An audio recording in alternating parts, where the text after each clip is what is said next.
नमस्कार। द ओली को देखने वालों का स्वागत है। भारत के इतिहास में चुनावी बॉन्ड के नाम पर जितना बड़ा घोटाला बीजेपी सरकार ने किया है, जो कि शायद ही किसी देश में इतना बड़ा घोटाला हुआ हो, लेकिन उसके बाद भी अमित शाह जैसे लोग उस पर पर्दा डालने की कोशिश कर रहे हैं। व्हाट्सएप ग्रुप के जरिए लोगों को अब गुमराह करने की कोशिश की जा रही है। चलिए आपको डिटेल में बताते हैं, लेकिन उससे पहले अगर आप इस न्यूज चैनल पर नए आए हैं तो हमारे न्यूज चैनल को जरूर सब्सक्राइब करें। आप व्यूअर्स ही आम जनता की आवाज हैं। हम बस आपकी आवाज को सरकार तक पहुँचाने का काम करते हैं, इसलिए हमारे चैनल को लाइक करें, सब्सक्राइब करें और बेल बटन को दबाना न भूलें, जिससे कि कोई भी वीडियो आए तो सबसे पहले उसका नोटिफिकेशन आप लोगों को मिल सके। और अगर आप न्यूज चैनल इंग्लिश में पढ़ना चाहते हैं तो हमारी वेबसाइट www.theoligo.com पर विजिट करें। तो चलिए अब न्यूज में आगे बढ़ते हैं। सुप्रीम कोर्ट ने SBI के डेटा समय पर न देने की याचिका को खारिज कर दिया था। सुप्रीम कोर्ट की सख्त कार्रवाई के चलते ही आखिरकार SBI ने 12 मार्च को ही इलेक्टोरल बॉन्ड का डेटा इलेक्शन कमीशन को सौंप दिया था और इलेक्शन कमीशन ने 15 मार्च को उसको सार्वजनिक कर दिया। उसमें उन कंपनियों और उद्योगपतियों के नाम सामने आए हैं जिन्होंने इलेक्टोरल बॉन्ड के नाम पर चंदे की भारी रकम दी थी।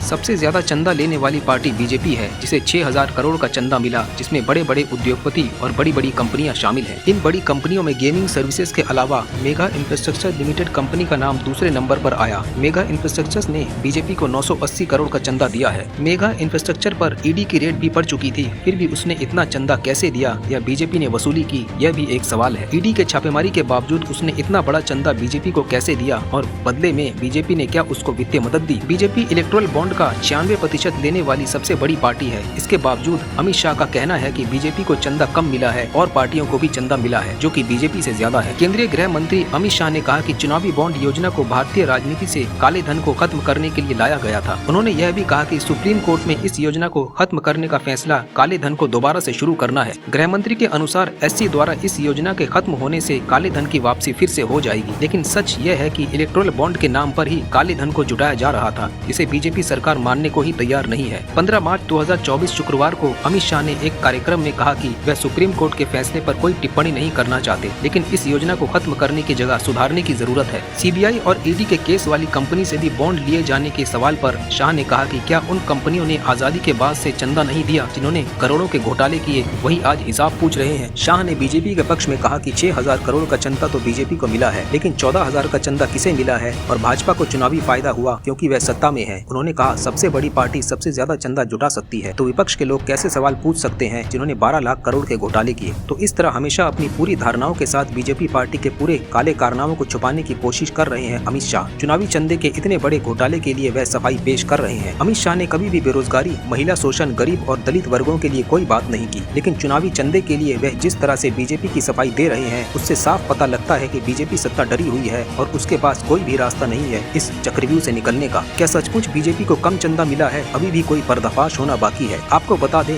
इस तरह के तर्क वितर्क व्हाट्सएप ग्रुप में भी घूम रहे हैं। इसमें यह साफ कहा जा रहा है कि बीजेपी को इतना चंदा नहीं मिला जितना कि और पार्टियों को मिला है। बीजेपी का कोई भी तर्क वितर्क सुप्रीम कोर्ट में नहीं चला, तो अब इस तरह की अफवाह व्हाट्सएप ग्रुप में डालकर लोगों को गुमराह करने की कोशिश की जा रही है। इलेक्टोरल बॉन्ड के बारे में कोई भी तर्क सुप्रीम कोर्ट में नहीं चला, तो अब उन तर्क वितर्कों को व्हाट्सएप यूनिवर्सिटी के नाली में बहाया जा रहा है, ऐसा कहना है पत्रकार रवीश कुमार का। हाउसिंग सोसाइटी और व्हाट्सएप ग्रुप से जुड़े लोग इसे अमृत की तरह ग्रहण कर रहे हैं। इसी तरह की बातें अब अमित शाह भी कर रहे हैं, जो बीजेपी के कारनामों की कहानी को एक सच्चाई बताकर बयान कर रहे हैं और विपक्ष पर आरोप लगाए जा रहे हैं। तो क्या ये चंदा जो उद्योगपतियों और बड़ी बड़ी कंपनियों से लिया गया या फिर फिरौती दी गई, यह कहना तभी संभव होगा जब इलेक्टोरल बॉन्ड के सीरियल नंबर आएंगे, जिसमें सभी पार्टियां शामिल है। बीजेपी का नंबर 1 पर है क्योंकि उसका कनेक्शन बड़े बड़े उद्योगपतियों और कंपनी से है। बीजेपी का मंत्र यही रहा है कि हिंदुत्व के नाम पर बड़े बड़े लोगों को फंसाना और अपने वोट बैंक को बढ़ाना और चंदा वसूली करना, इसे फिरौती का पैसा कहें तो ज्यादा सही है, वो भी इलेक्टोरल बॉन्ड के नाम से। चाहे और भी पार्टी थी जिन्होंने इलेक्टोरल बॉन्ड के नाम पर चंदा लिया है, क्या वह सही था? यह कहना तब तक संभव नहीं है जब तक कि कोर्ट के पास पूरी जानकारी सीरियल नंबर के साथ नहीं आ जाती है। लेकिन इलेक्टोरल बॉन्ड के नाम पर जो भी रकम इकट्ठी हुई है, उसके बारे में सही जानकारी लोगों को मिलना बहुत जरूरी है। व्हाट्सएप ग्रुप में जो अफवाह फैलाई जा रही है, क्या यह बीजेपी IT सेल द्वारा फैलाया गया है? व्हाट्सएप मैसेज में